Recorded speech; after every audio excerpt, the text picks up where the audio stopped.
गोविंदा का जन्म गोविंद अरुण आहूजा के रूप में 21 दिसंबर 1963 को विरार, महाराष्ट्र, इंडिया में हुआ था। उनके पिता अरुण कुमार आहूजा 1950 के दशक के एक जाने माने अभिनेता थे। उनकी मां निर्मला देवी एक गायिका और शास्त्रीय गायिका थी। गोविंदा 6 भाई बहनों में सबसे छोटे थे। उनका पालन पोषण कला और मनोरंजन की दुनिया से घिरे एक साधारण घर में हुआ। छोटी उम्र से ही गोविंदा ने अभिनय के लिए एक स्वाभाविक प्रतिभा दिखाई।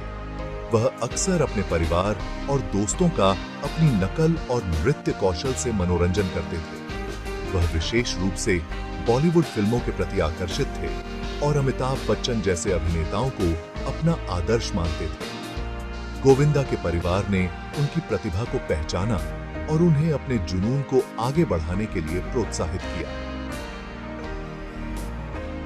गोविंदा की शिक्षा अन्ना साहेब वर्तक कोंकणी स्कूल और बाद में Burhani college of commerce and arts में हुई। हालांकि उनका दिल अभिनय पर टिका हुआ था। उन्होंने मीठी बाई कॉलेज में अभिनय का कोर्स किया, अपने कौशल को और निखारा और फिल्म उद्योग में करियर के लिए खुद को तैयार किया।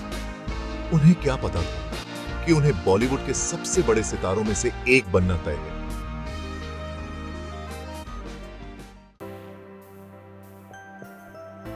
बॉलीवुड तक गोविंदिया का सफर चुनौतियों से भरा था। अपने करियर के शुरुआती थीनों में उन्हें कई अस्वीकृतियों और असफलताओं का सामना करना पड़ा। उन्होंने विज्ञापनों और छोटी भूमिकाओं में थेखाई थेकर शुरुआत की। अपनी पहचान बनाने के लिए दृढ़ संकल्पित थे। उनके चाचा आनंद ने उन्हें इंडस्ट्री से परिचित कराने में महत्वपूर्ण भूमिका निभाई। 1986 में गोविंदिया को फिल्म इल्जाम से पहला ब्रेक मिला। फिल्म मध्यम रूप से सफल रही, लेकिन इसने गोविंदिया को वह पहचान दिलाई जिसकी उन्हें सख्त जरूरत थी। उन्होंने इसके बाद कई फिल्मों में काम किया, जिनमें ज्यादा थिएटर सहायक भूमिकाएं निभाईं। अपनी प्रतिभा के बावजूद उन्हें इंडस्ट्री में अपनी जगह बनाने के लिए संघर्ष करना पड़ा।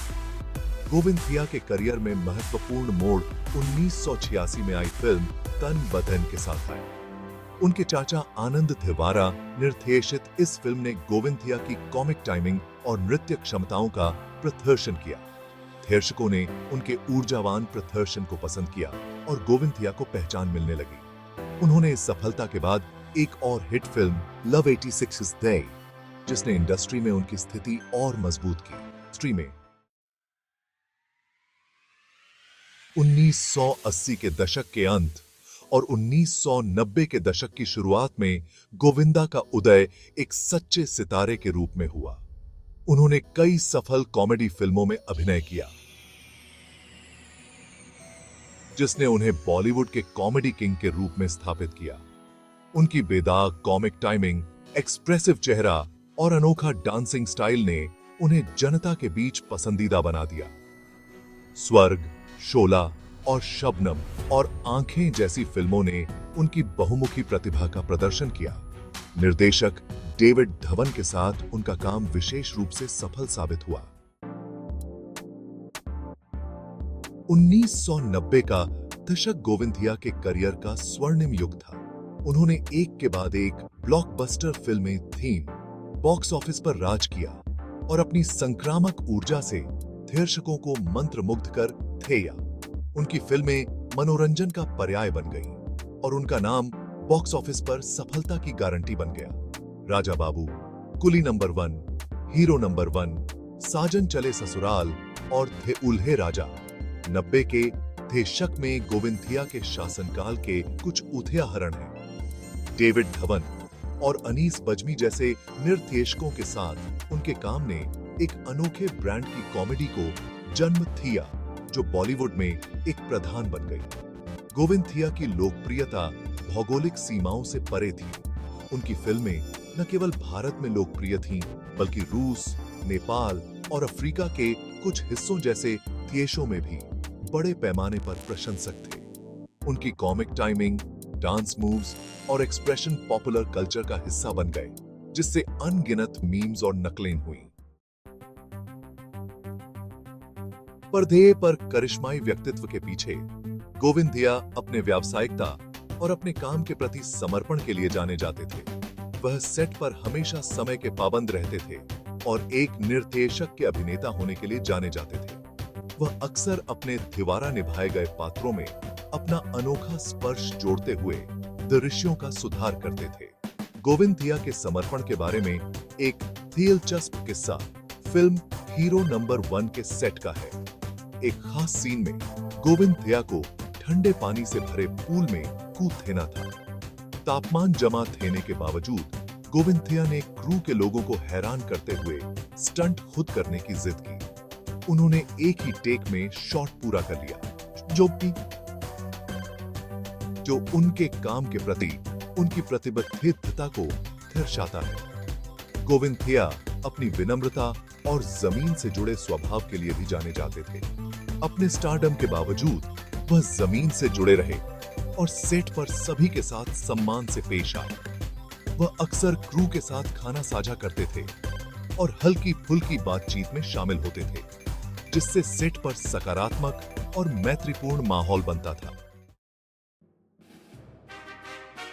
भाग 6 पुरस्कार और मान्यता।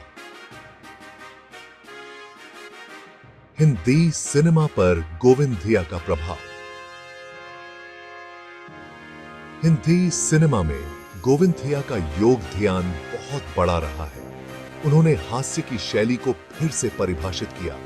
शारीरिक हास्य, मजाकिया संवादियों और संबंधित पात्रों का एक अनूठा मिश्रण स्क्रीन पर लाया। उनकी फिल्मों ने लाखों लोगों का मनोरंजन किया और आज भी दर्शकों द्वारा पसंद की जाती हैं।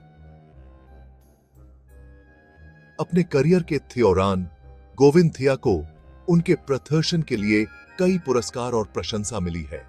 उन्होंने 4 फिल्म फेयर पुरस्कार जीते हैं, जिसमें सिनेमा में उनके योगदान के लिए एक विशेष पुरस्कार भी शामिल है।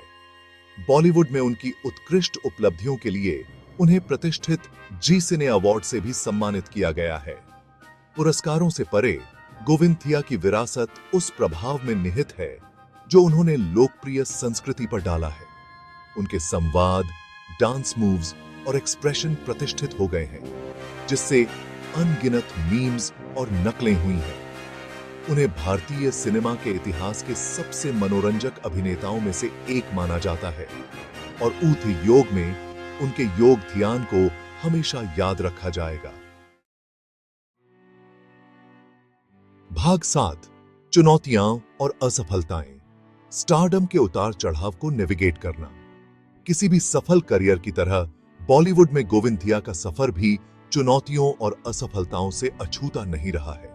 1990 के दशक के अंत और 2000 के दशक की शुरुआत में उन्हें गिरावट के दौर का सामना करना पड़ा, जब उनकी फिल्में बॉक्स ऑफिस पर अच्छा प्रदर्शन करने में विफल रहीं। दर्शकों के बदलते स्वाद, नए अभिनेताओं का उदय और कुछ खराब स्क्रिप्ट विकल्पों ने इस गिरावट में योगदान दिया। हालांकि गोविंदिया ने अभिनय के प्रति अपने जुनून को कभी नहीं छोड़ा। उन्होंने खुद को फिर से बनाने और बॉलीवुड की लगातार विकसित हो रही दुनिया में प्रासंगिक बने रहने की कोशिश करते हुए विभिन्न भूमिकाओं और शैलियों के साथ प्रयोग करना जारी रखा।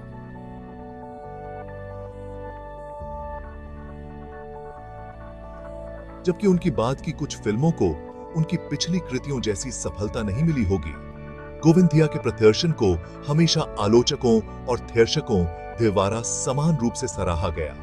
उन्होंने अधिक गंभीर भूमिकाएं निभाकर और कॉमेडी से परे अपनी सीमा का प्रदर्शन करके एक अभिनेता के रूप में अपनी बहुमुखी प्रतिभा साबित की। भाग 8 बॉलीवुड से परे। राजनीति में गोविंदा का प्रवेश। 2004 में गोविंदा ने राजनीति में प्रवेश करने के लिए अभिनय से ब्रेक लिया। उन्होंने मुंबई उत्तर लोकसभा क्षेत्र से चुनाव लड़ा और जीत हासिल की। राजनीति में उनका फैसला कई लोगों के लिए एक आश्चर्य था। संसद सदस्य के रूप में उन्होंने बुनियादी ढांचे के विकास पर ध्यान केंद्रित किया। वह अपने घटकों के लिए उनकी पहुंच के लिए जाने जाते थे। हालांकि उनका कार्यकाल अल्पकालिक था। 2008 में गोविंदा ने राजनीति से दूर हटने का फैसला किया। उन्होंने अपने फिल्मी करियर पर ध्यान केंद्रित किया। 8 भाग 9 गोविंद थिया की विरासत, हीरो नंबर 8 का स्थायी आकर्षण। बॉलीवुड में गोविंद थिया की विरासत एक सच्चे मनोरंजनकर्ता की है।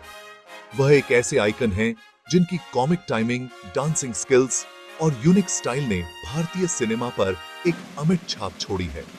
उनकी फिल्में आज भी हर उम्र के दर्शकों का मनोरंजन करती हैं और उनके किरदार उनके फैंस के थेलों में बसते हैं। अपने करियर में उतार चढ़ाव के बावजूद अभिनय के प्रति गोविंद थिया का जुनून कभी कम नहीं हुआ। वह चुनौतीपूर्ण भूमिकाएं निभाते रहते हैं और अपनी संक्रामक ऊर्जा से दर्शकों का मनोरंजन करते रहते हैं।